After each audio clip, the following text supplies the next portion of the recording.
A quiet morning in a small-town diner where the scent of coffee and apple pie fills the air. An old jukebox sits in the corner, its lights flickering like a doorway to the past. For one man, each song is more than music. It's a memory, a moment, a life. Step back in time with us, to the songs that shaped a lifetime. John stepped into the diner, the bell above the door jingling just as it had decades ago. The familiar scent of coffee and fried food greeted him, mingling with the faint aroma of vinyl from the booths. He paused, taking in the scene. The checkered floor was a bit more worn, the counter stools a little more scuffed, but otherwise it was like stepping back in time. "Morning, stranger," Pete called from behind the counter. "What can I get you?" John smiled. "Just a coffee, Black, and maybe a slice of pie if you've got any." "Apple or cherry?" Pete asked. "Apple, please."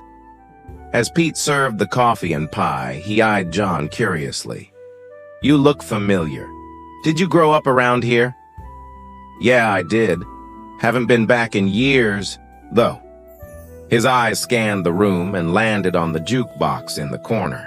It was still there, the old Wurlitzer, its lights dim but inviting. A wave of nostalgia washed over him.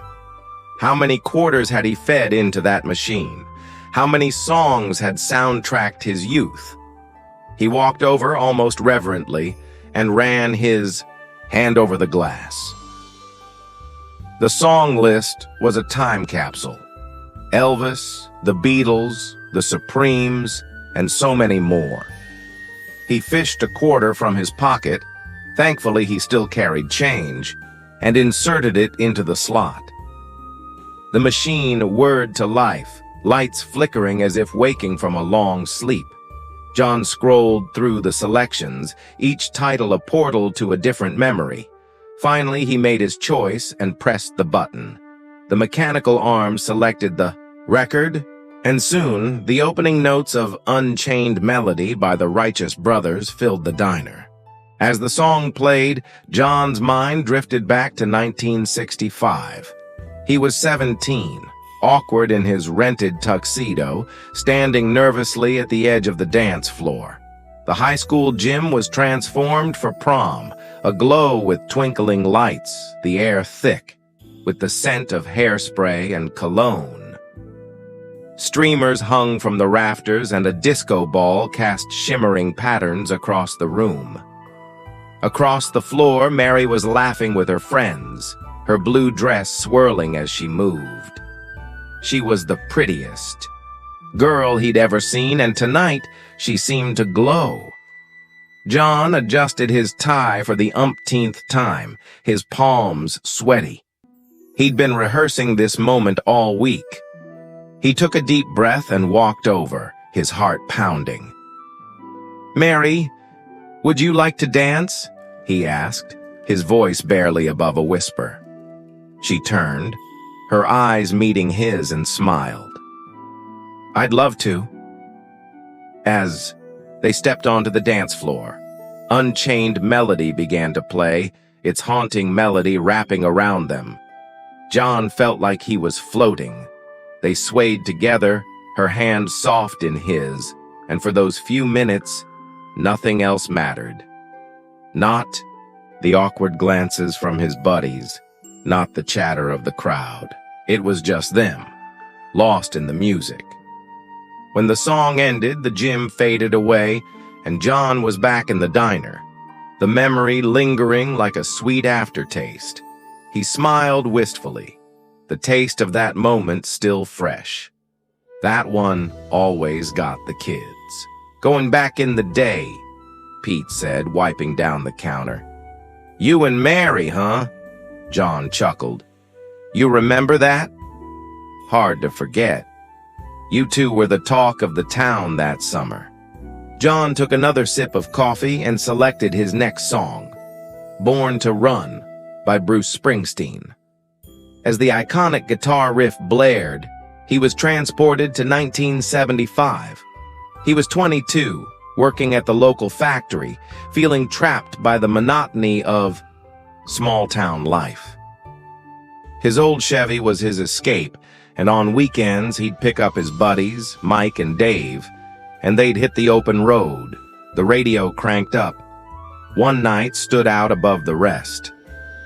They'd driven to the coast, the ocean breeze whipping through the car windows. The Chevy roared down the highway, John gripping the steering wheel, feeling the vibration of the engine. Mike strummed an air guitar in the passenger seat, while Dave belted out the lyrics from the back. They parked on a bluff overlooking the sea, the moon casting a silver path on the water. The air smelled of salt and freedom. They leaned against the hood, passing around a warm beer, talking about their dreams. Mike wanted to be a musician, Dave was thinking of joining the military, and John, he wanted to see the world, to break free from the expectations of their hometown. "We're gonna get out of here someday," John said, staring at the horizon. "All of us." Mike grinned. "You bet. We're born to run, man." They made a pact that night, under the stars, to chase their dreams, no matter where they led. But as the I song faded in the diner, John knew not all of them had made it out. Mike stayed, playing gigs at local bars. Dave enlisted and never came back. And John, he'd left, but the road had been longer and harder than he'd imagined. The defiant energy of Born to Run gave way to a softer melody as John chose his next song, What a Wonderful World by Louis Armstrong. The song took him back to 1985, a sunny afternoon in June. He was 32, standing in a hospital room, holding his newborn daughter Emily for the first time. The room was quiet, save for the soft beeping of machines. John sat by the bed, cradling her tiny form. She was so small, so perfect, her fingers wrapping around his with surprising strength. He marveled at her delicate features, the way her chest rose and fell with each breath. Mary watched from the bed, exhausted but beaming. "She's beautiful," Mary whispered. "Yeah," John said, his voice thick with emotion. "She really is." He began to hum, "What a Wonderful World," the lyrics a promise to show her all the beauty life had to offer.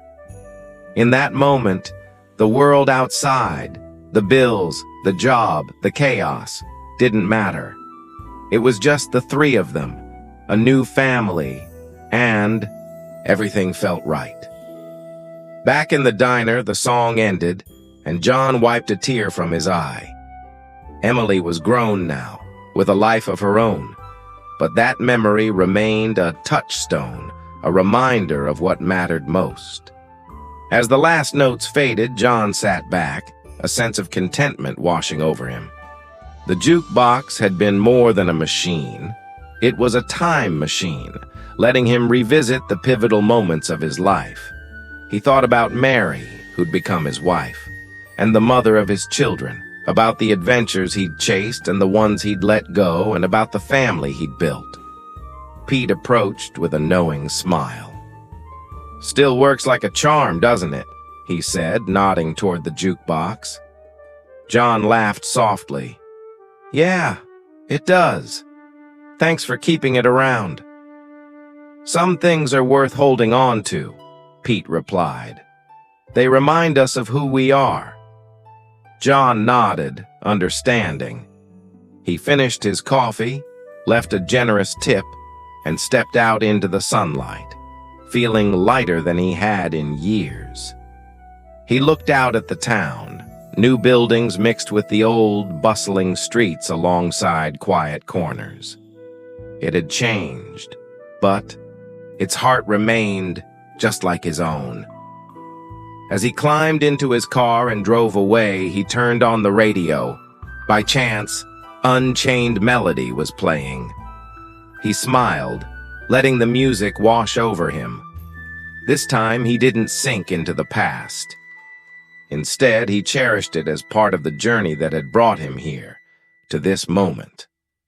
Life, like that old jukebox, was a collection of songs, each one marking a chapter, an emotion, a memory.